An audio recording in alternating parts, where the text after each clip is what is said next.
вас, моля всички деца да минат зад огражденията, защото започнахме с огън. Мисля, че ще бъде още по-хубаво да продължим с огън, светлина и цвят. А за това ще се погрижат прекрасните момичета от градски мажоретен състав към Център за работа с деца.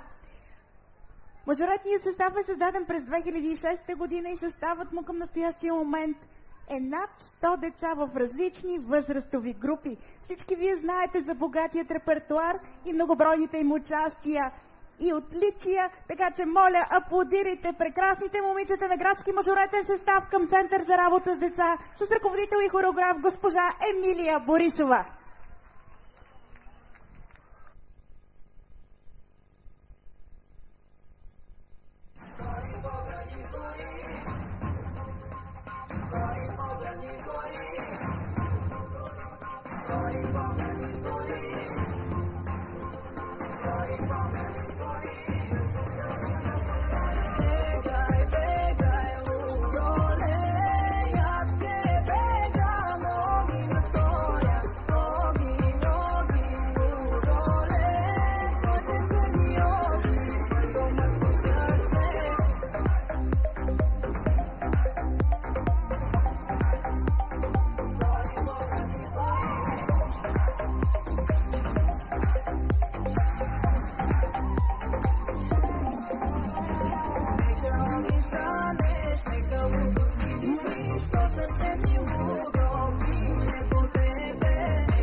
Аплодисменти за градски мажоретен състав към Център за работа с деца, град Разград.